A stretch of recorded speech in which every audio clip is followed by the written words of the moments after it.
In fact, that is very strange for me, but I can imagine there is also some kind of air pocket in some ranks. But what I can say is that was more powerful than dying with water.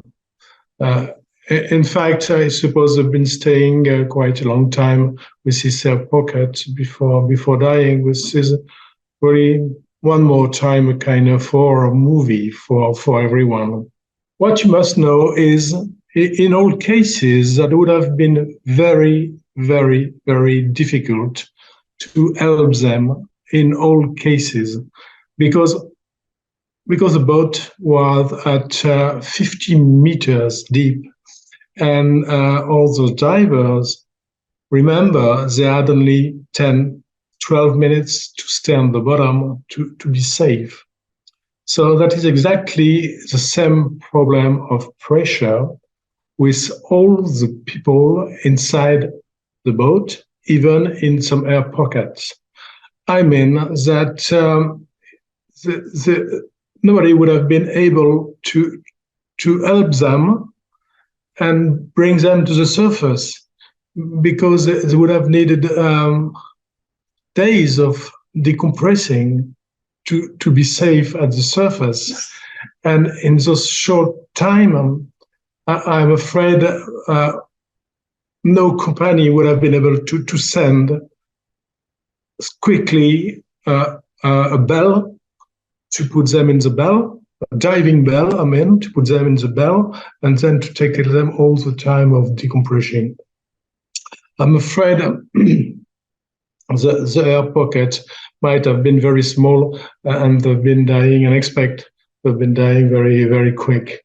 But for sure, we cannot blame any diver or any company of doing this way, because in all cases, it would have been a really bigger problem to save people been spending hours, days at 50 meters depth. We remember those people been one guy last year or 2 years ago been staying under a wreck for a few days, but the wreck was floating on the surface, and there was no pressure. So I can imagine it was the hours spent was really a long time. Oh, it just depends of the volume of air you've got in this pocket. But the other problem is the pressure. Also, again, the pressure which is in the pocket, because the decompression and the breathing such an air is very difficult after a few hours. I don't know the volume exact of the air pocket, but I'm sure that didn't take more than few hours, I'm afraid. I heard that it was very quick when the boat did capsize, but I heard also with witnesses of survivors that someone had been trying to go again back on the board, which is a kind of reflex. But I also heard from witnesses that some of the passengers didn't want to go outside and prefer to go inside. So that won't change a lot for the investigation of the reason of the sinking, but that will help to know exactly what happened to every passenger on this terrible day. We really need some more information about the vessel himself.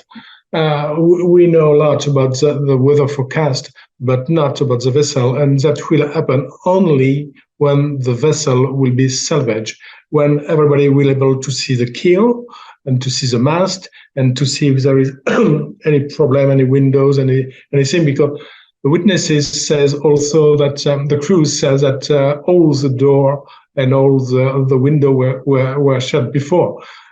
So only the boat will say that.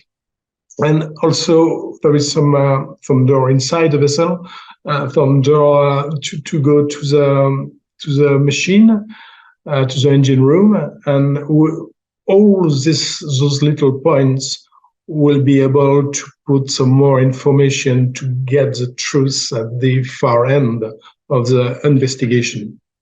We say, as long as you got something under your feet, you stay on the boat. It is what we say when a boat is sinking slowly. But in this special case, that just took a few minutes to capsize the boat and then it sank. So at this point, you don't want to sink with a boat, just like the Titanic movie or any movie about sinking. You just want to escape and swim far away from the vessel. But sometimes people are afraid from the sea. I mean, the dark sea during the night. So they always want to stay on board. I have hundreds of stories of people never want to go at sea, but sea what's the only way to escape. And I suppose in this tragedy, half of the people understood that the only way to escape was to swim, and the other people were too afraid to go in the dark water. Once you're inside and the boat is capsized, it's finished. It's finished at this depth. There is no chance to escape for my part. Vi dico subito che voi sapete che la nave, queste sono informazioni insomma, che sono ormai comuni e pubbliche, la nave è affondata prima di poppa e poi si è affiancata sul lato destro, quindi sul fondo del mare.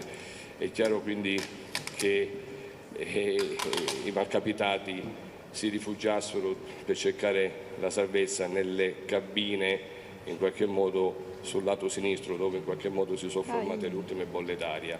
Praticamente abbiamo trovato i primi 5 corpi nella prima cabina lato sinistro e l'ultimo corpo nella terza cabina lato sinistro. In totale sono 6 cabine, 3 lato destro, 3 lato sinistro, quindi praticamente le abbiamo trovate tutte sulla parte alta del veliero, che era quello che dava verso la superficie.